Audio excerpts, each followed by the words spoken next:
So casually keep diving into concrete. Hello and welcome, this is Barbara from Vienna, Austria. Today we're going to work on this junk journal, which I have just already started by taking the pages out of the cover, and I've already put the inside covers on it and strengthened the spine. Now this is a custom order I am making for Nancy. This is going to be the hidden spine in which we will sew the signatures later. So basically I've done all the boring parts already. And I thought I would take you along for some of the journey of this journal because I thought maybe it would inspire you if you want to make this kind of journal yourself, to see the steps that I go through. So first I wanted to add this pocket on the front with this beautiful linen. I think this probably came from a Happy Mail. It's so cute, and I love this little flower in the front, and I like the combination of this blue with the checkered red and white as well.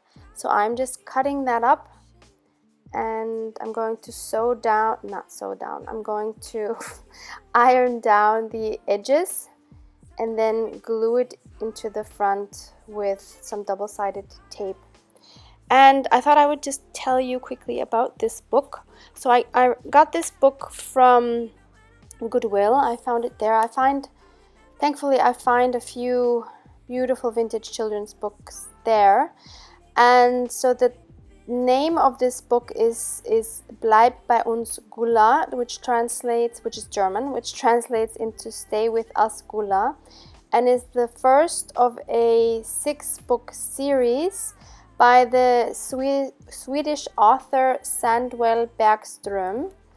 And it's about Gula, who is an orphan and she comes from an orphanage to live and work at a farm up in the mountains.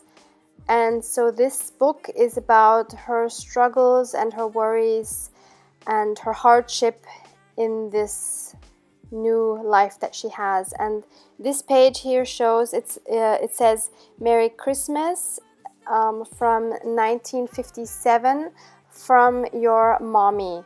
So obviously it was given with love from a mom to a daughter, which I think is so special to have that dedication there, and we are definitely going to keep that dedication and some other bits of the book, because I do want to be respectful of it, even though I did take it apart.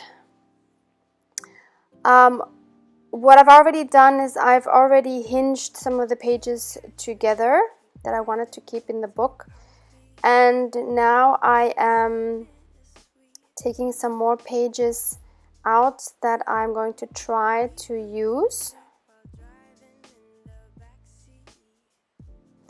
So just to explain, Nancy wanted this cover in particular, and she wanted me to sew in the signatures, and she basically she doesn't want to journal in this book.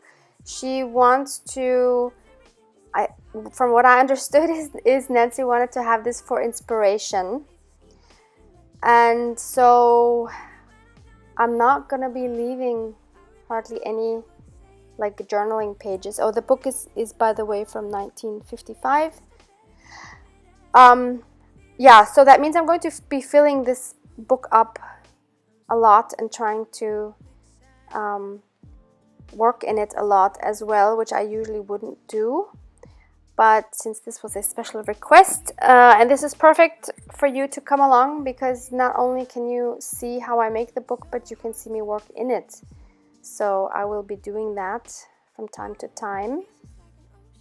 So I had these 3 pages now that I definitely wanted to include in the book, and what I'm going to do is I'm going to take parts of other pages that I can use as hinges. So I have 2 strips here, and I'm just going to score them so it's easier for me to fold it straight down the middle.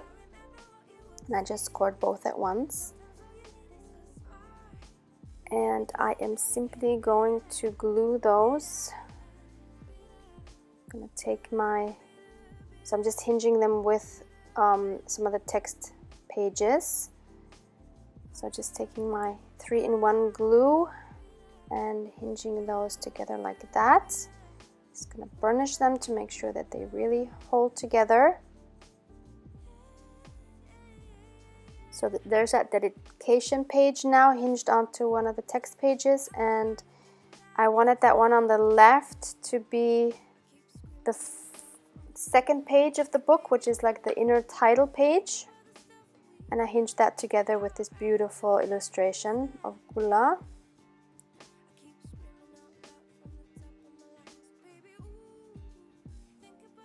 Okay, so we have that one ready to go as well. Perfect, we got the two now. And we have these others that I've hinged already. So now I'm looking through some other children's book to see what other pages I would like to include in this book. And this one, I can't read the writing now. I think this one is either a Czech or a Hungarian one.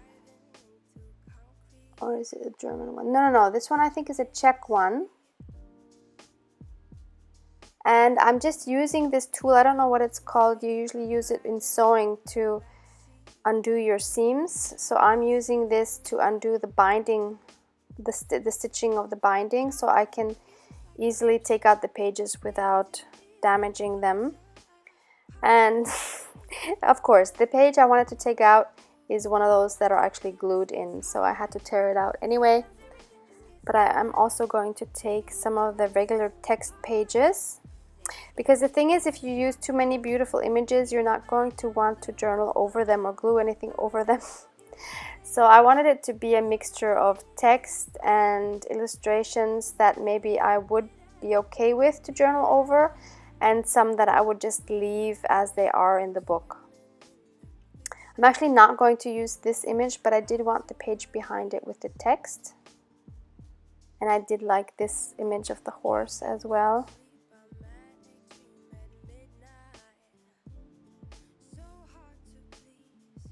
Next, I am using this book. I believe this is Hungarian. I think I got this at the flea market in Budapest. And I will also be taking some pages from there with some black and white images. So those would be typically the pages that are fun to have in your book, but I would be okay journaling over at least part of the image. We'll see how that goes. So again, the same method, just taking out the binding. This is so easy to do. I think it's the best way to take out double pages. I did like this horse, but I ended up not taking it. I did take this one with the cute bear. I love using children's books for junk journals. I don't know what it is. Next, we have this German book, which says Colorful Children's Stories. Such a cute book. And I love the handwritten font in this book. And it has such cute bunny images. That one is already taped together. So I'll be choosing some of those pages. And since we are heading into winter, I believe I use either these, or I think I actually picked some fall images. Those are so cute. Look at those sleeping bunnies. Oh my god. I always have to think of Bea when I look at bunnies. Yeah, I think I take this. So I take this one. It's also cute in the classroom. And these weren't sewn in. These were, I couldn't open the binding, so I just tore them out. But thankfully they tore out really nicely. I'm looking for some more images.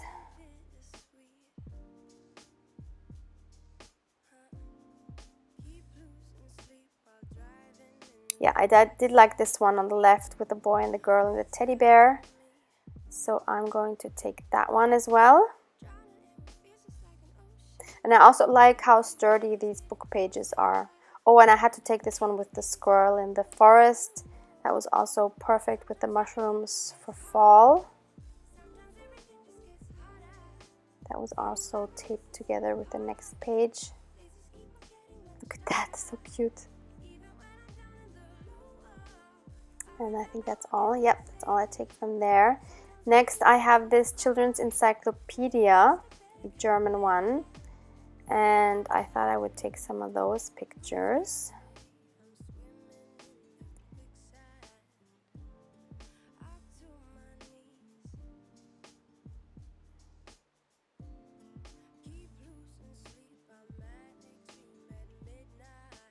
Hard Decision. I love this encyclopedia. I had this as a child myself, and unfortunately I didn't have it anymore, but I did find another copy at the flea market, so I just had to get this.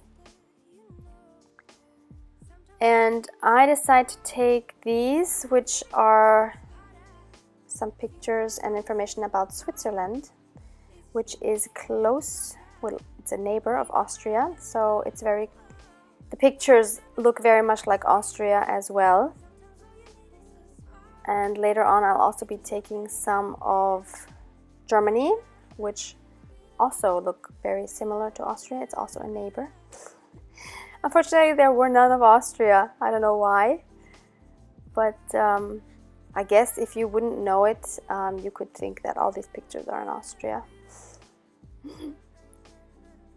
Yeah, so this is the page I choose. And I think that's all I take from this book. Yeah. And then lastly, I think this is the last book I take pages from. This is an embroidery book I also found at the flea market. It's black and white, has some lovely images, and I thought those would be cute in the book as well, just to not only have children's book images. So with the same technique, I just take out a few. I love this one on the right, the illustrations there. And then I also found these patterns, which are just gorgeous. It's a thinner paper, and I was just going to keep that on this side in case I needed some more pages, because I didn't know yet how many pages per signature I would be using. I knew I wanted to do 3 signatures. So here I am just checking how many do I have now and where am I, and how many would be good per signature. So now first I needed to decide how was I gonna put these pages in. Was I gonna use them as double pages, or would I tear them up like I did now and use single pages and fold those? So with this one I decided to just use the single page and fold it, but it was too wide, so I had to tear some of the top and the bottom off, which was blank anyway, so that was fine. This one I'm also just folding. And I don't mind that some of the pictures are going to be sideways, that's fine. This one I also use sideways.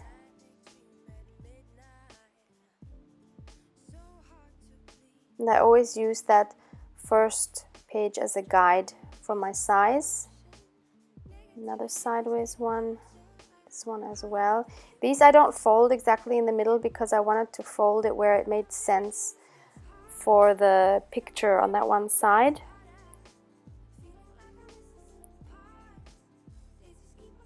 This one, I don't remember. Yeah, this one I actually leave as a double page, but since it was obviously too wide, I tore some of that off. And then I folded it up to form some pockets rather than tearing that. So that's going to be a cute pocket page. And I think I do the same with this, if I'm not mistaken. No, I do not. So here I do use it as a double page, And I will have some pockets, but here I will have the pockets on the side. So I will just fold these sides in to the width that I need, and then have a pocket on the right and the left. Those are always fun tuck spots to have. So now I have everything folded. I didn't film the whole process, that would be boring. So now I'm trying to see what I could put in each signature. So I sorted them by the different kinds of pages I had to kind of make equal signatures. So I just divided them into 3 piles.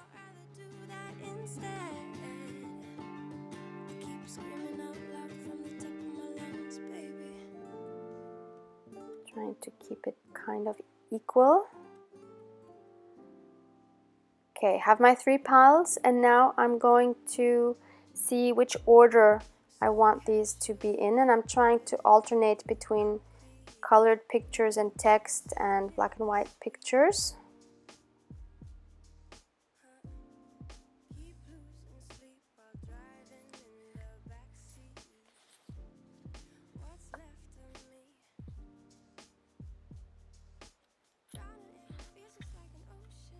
So I have 5 pages per signatures at the moment.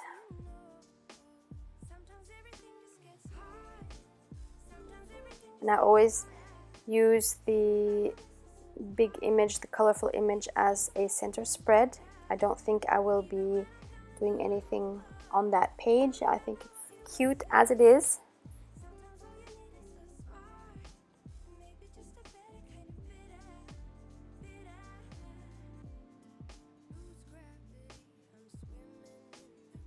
Well, this one actually has 6, I think.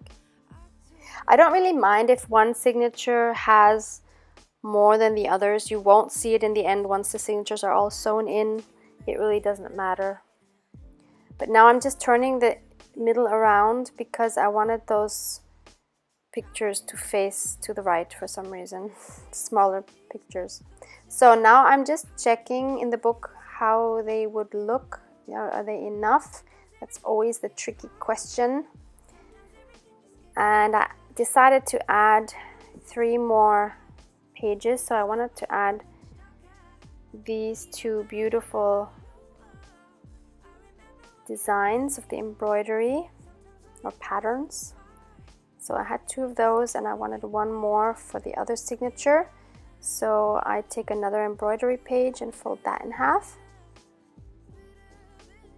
But I did have to trim down the top and the bottom because it was too wide.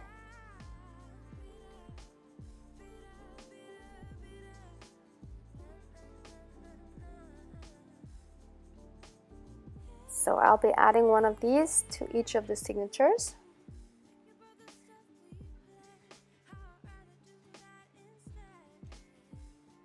And that's that's what I'm going to go with for now. And since I'm not sewing them in yet, I will be working on the pages some more. I can then still decide before I sew them in, if I need more pages or if I need to take them out. Now Nancy says more is more, and so I'm not too worried about it being a gator mouth in the end. But I don't want to exaggerate too much, so we'll just see how that goes. Now this is obviously the jacket of the cover, and I did want to use those parts as well because they are lovely. And so I am cutting that up to figure out a way I can use them. And I am starting off by using these 2 side parts. So the one on the left has a list, the one on the right has a list of all the 6 Kula books and a summary of the story of this book. So I'm just backing that onto some 200 GSM beige cardstock to give it some more body so that it wouldn't tear, and I'm keeping that old tape on it as well. And the other one I backed on that cardstock as well, and that just has a list of some more books of, let me just see, is it the same author? No, it's not the same author. It's of this publisher, I guess. And so the idea was to attach the one that was on the back on this back inside cover as a tuck spot, and the front on the first page on the inside. And so I just sewed around both of those to make it look like it was sewn in the book, although we're actually going to glue it in with 3-in-1 glue. So put it in the back. Now I'm going to put it on the first page in the front to also be a tuck spot. And I think it makes this book so special to have all these original parts in there. Just burnishing it to make sure that it sticks down well. And now this was the front and the back of the sleeve. And I'm also going to back that with the same cardstock, and I decided to make a tag out of that. So I'm going to cut that image down a little bit, deciding along the way how far I wanted to cut it down. And that's about the size the tag will be, and I'm just gluing that on. And on the back side of the cardstock, I'm going to glue some of the back side of the sleeve. As I know Nancy's not going to want to journal on the back, I didn't need to keep a blank back side.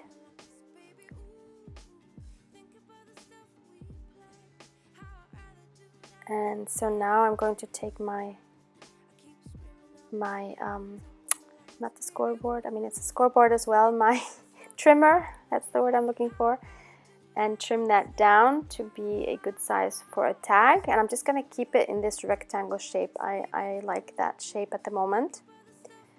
And also because it had the author's name on the top, I didn't want to cut it down by cutting any corners there. And after inking it up to get rid of the bright edges, I decided on the back I'm also going to make a little pocket out of the same cardstock that I used for the inside cover. And just to make my life easier, I'm going to score the edges because I did want a pocket that has a little bit of room inside.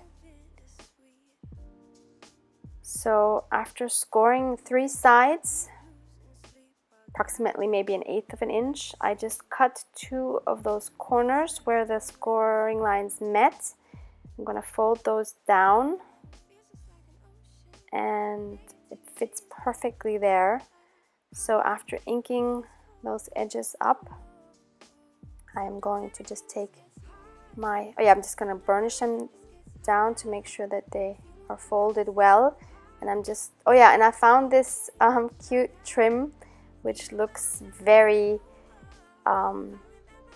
country-like for our area, and it's typical to what people would wear. So I found this in a Happy Mail actually. I believe it might have been from Maud if I'm not mistaken. So I'm just going to glue that down on the top edge. And I think it fits so well to the theme of this book. And now I'm just going to glue down those 3 sides.